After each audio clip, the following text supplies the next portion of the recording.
My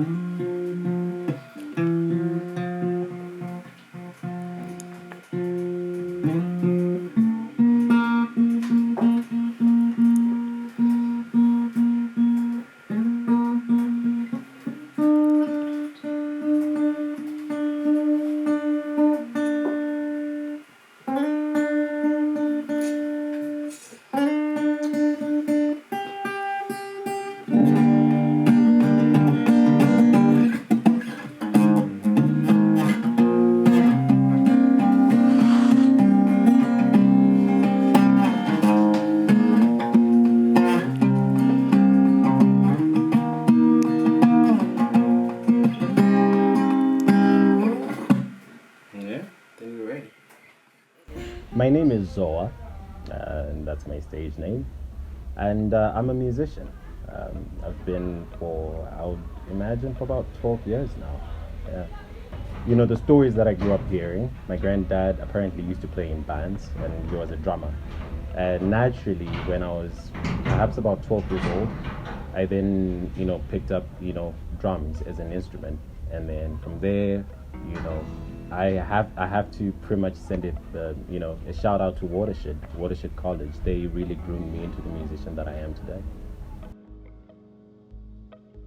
Yeah, when I was 13 years old, in the house we used to have a lot of records. We had Don Williams, Dolly Parton, Kenny Rogers, and then you actually drift off. You go to reggae, rock.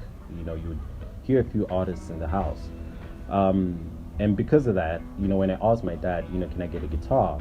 At the time, he was still a little bit reluctant.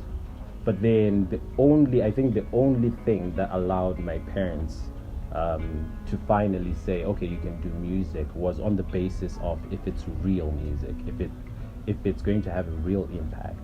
So because of that, I feel like the mundane, the crazy, whatever it is, the slow everyday stories, they have a place, and they need to be talked about at some point, and they need a voice.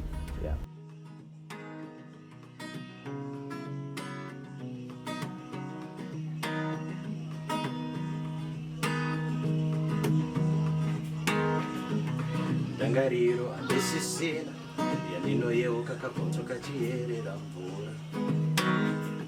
The world is a stage, really, and everything is unfolding every single day. We might not really realize it, but it's going on every day.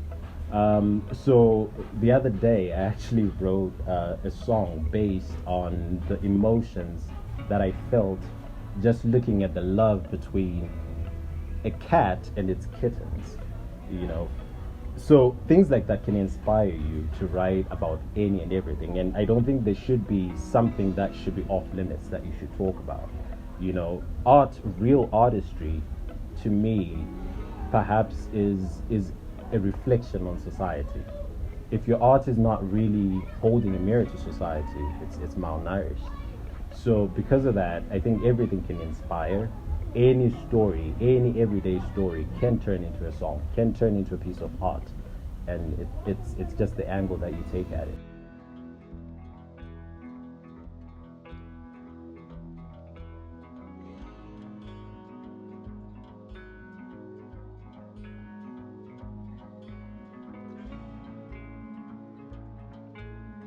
Country music, well, I would like to believe that my music has now evolved more so from country music into a sort of like a mixture of genres. But I think I would like to point out three genres in particular that have influenced the music. The first is just Afro folk music. By Afro folk music, I just mean music that we hear every day, from Chimurenga music, our own local music, from Tupu music, Chimurenga music, all of that, it all had a place in inspiring my music. And then you go from there, you then see that, a lot of us listened to country music growing up. Don Williams is not really a new name, and Don Williams was the first country artist to perform on the African continent, and he did that in Zimbabwe in 1999 to a black audience. So that shows the resonance of country music. But outside of that, the third genre will be rock. And a lot of people are sort of hazy when they hear rock. But, you know, you hear Thomas Mafumo Moyo Wangu, that's proper rock. And so my songs like Etonge Wayo and all of those inspirations, you know, they made the genre. So I would like to call it Afro folk country rock, if that's a thing. But I usually just say at ZoahMusicLive. For starters, I think I'm a songwriter first, prior to anything else. So the first and foremost thing on my agenda, my priority, is to make sure that I keep writing songs, keep telling stories, because art, it's sort of like the time capsule. When you travel 30 years into the future, you know, you can go to anyone and say, you play them a song that they heard when they were 9 years old. Right then, they get transported back to the feelings they were when they first heard that song, whether it was in a car or whatever. They still smell those smells. They can still see those sights.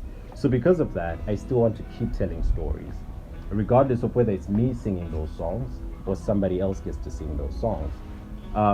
But outside of that, from a performance perspective, I would like to be able to at least touch a life. To say, if a person listens to my song, they can say, I've lived it, or I want to live it, or that's something that I wish for, you know. So it's a story that you can see yourself in it somehow. Whether it's a love story, it's a story about regret, it's a story about an uprising, protesting, whatever it is, but you can see yourself in it.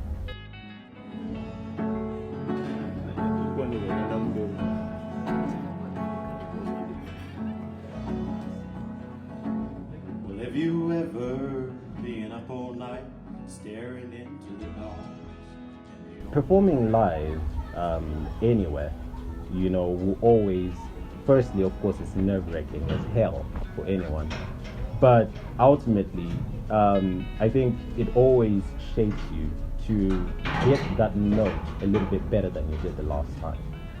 So in a way, it helps influence you to be a better musician. And I think that's the best way that an artist can really express themselves. You know, if you can't really stand your ground live, then I would imagine it would be hard to stand your ground in the studio. It will take massive amounts of time, which in turn means massive amounts of resources. So because of that, I think performing live helps you hone the craft. And the crowd knows what's real and what isn't. Whether you're performing in church, you're performing in a circular place, if it's real, people can tell. And if you don't mean what you say, you know, nobody's going to believe it. And then in turn, you know, you might trend for a day or two, but you won't make something lasting. This is a ticket from Country Music Hall of Fame in Nashville. As you can see, these are now faded, but that's Johnny Cash, Carrie Underwood, and George Strait, three of the biggest icons. And then this is Eric Gales, or the Eric Gales Band. This band, Eric Gales in particular, used to be friends with two of these guys that I used to play in a band with. They were called Moses Crouch and J.B. Whalen. So they played with this guy for a very long time. He's now super famous and doing blues. But this was a ticket from the show that was going on at the New Daisy in Memphis. And that's where I actually got this scar on my eye. I don't remember when we actually went to that show. And then that ticket, this was actually a VIP pass for the musicians at this festival known as the Fall Bowl Festival, which is done in Holly Springs, Mississippi every year. So we got to play this with the band, Yo-Yo Anna, J.B. Whalen, you know, and I was still in college during those days, and I was wearing all black, I guess. But yeah, that explains the tickets. In terms of resources for artists, for me personally, I've been very fortunate that, you know, I've been able to get exposure that some people might not necessarily be able to get, but it is not the same story for everyone. And some of those struggles, they are universal and uniform for any artist. For example, trying to get booked is one of the hardest things, that whether it's for a studio session or it's for a live performance, it's one of the hardest things that you can fathom, because number one, people are always skeptical of the new music that you're going to bring through. So you look on all these platforms, whether it's Spotify, Apple, YouTube, there are literally millions of people that are selling exactly what you're selling. So because of that, trying to stand out from the crowd in order to access those resources is a very difficult thing. But I think that the moment that you establish uniqueness, then you can be able to then, find a nuance that can, drive people towards you, which is perhaps why Simba Arts, managed or tried to come and pick me up. And I'm very grateful for that, that they're an organization that want to make this a little bit easier for others, so that they can share the load. And one thing that is very unique about Simba Arts is that they're very artist-centric. So you see this, especially when you think about scenarios that they don't ask you for money up front or even ask you for money at all. It's really about your talent and what you can do with it.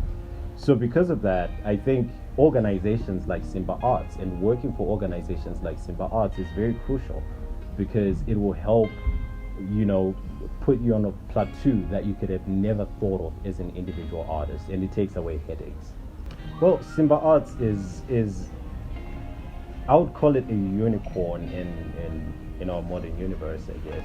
A lot of people don't believe in organizations like this one. That they actually exist to begin with, and let alone work with them. So I'm one of the few, I guess, fortunate people that got a chance to really appreciate what they do. And essentially, for anyone out there, I think it's important that you look these guys up. You go on their website, their YouTube channel, and follow them on social media, because they really open up a platform for artists. They, as I mentioned before, perhaps, they don't necessarily want your resources. They don't want them at all. But they want to provide you with resources in order to export your art. And not just that, but they want to touch lives, which is very crucial for any organization, because I think that moral compass is what leads them to put the artists first. So you'll find that they emphasize on making sure that it's the art that's ahead. It's, as an artist, you get what you deserve as an artist, whether it's royalties, and they say up to 90% royalties are yours. So that's something that is unheard of nowadays in the days of 365 deals.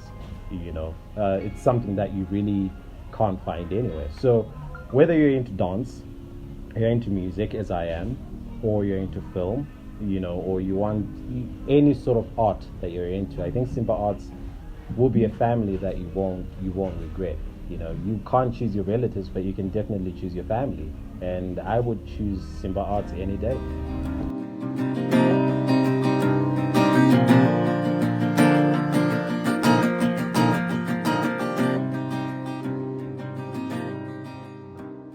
Having the exposure to work with artists from different parts of the world, with completely different cultures, the first thing that it does to you is that it shows you your insignificance in a good way, because it takes away the feeling of being egocentric. The world doesn't really revolve around you, but it's a community. So learning from other artists, you find that you live in a global village and you live in a networked community. And because of that, you need to have a language. And art seems to transcend any barriers that we've set up, whether it's, economic barriers, it's social barriers, it's race barriers. The moment that I can play a guitar and I play the C chord is a C chord, whether it's in the African context, it's in Europe, it's in Japan. Any musician knows that for now we're playing the C chord, and you can agree for just that one tiny moment. And it's something that doesn't happen often, when things can come together in a unison. So I think that's my takeaway from that you can have one language that you can speak together, and then from there it documents that moment in time, and whenever you revisit it again, you will always go back to that moment of peace and unity amongst people.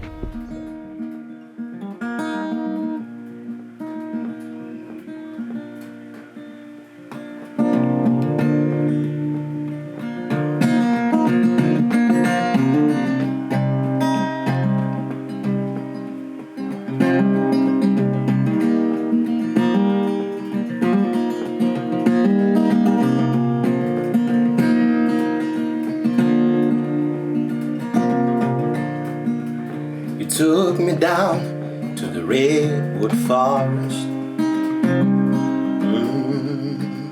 Yeah, babe. You got me feeling your fire, I'm feeling your fire.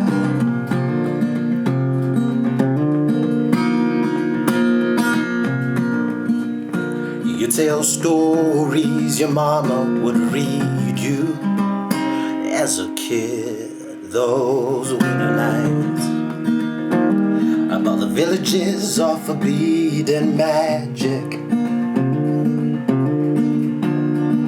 You spent a lifetime running and searching, trying to find the wonder, the splendor, the mystery. But can't you see it's all around us?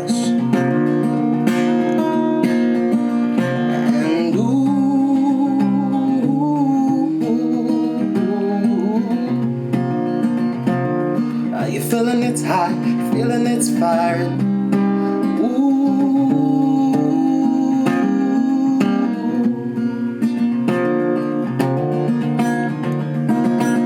Be like a hummingbird, taking it in.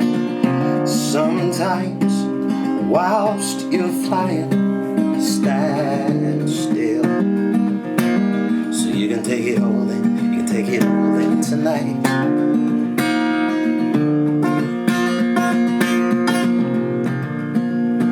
Be as honest as a robin, singing in those mahogany trees and mimosa softways. And but you feeling it's high, you feeling it's firing.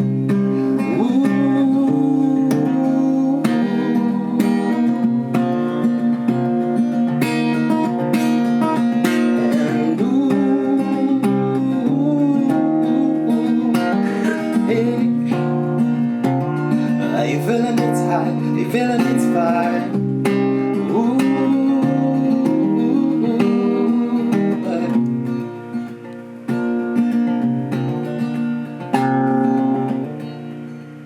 take me down to the redwood forest. Yup, baby. You got me feeling your fire. I'm feeling your fire.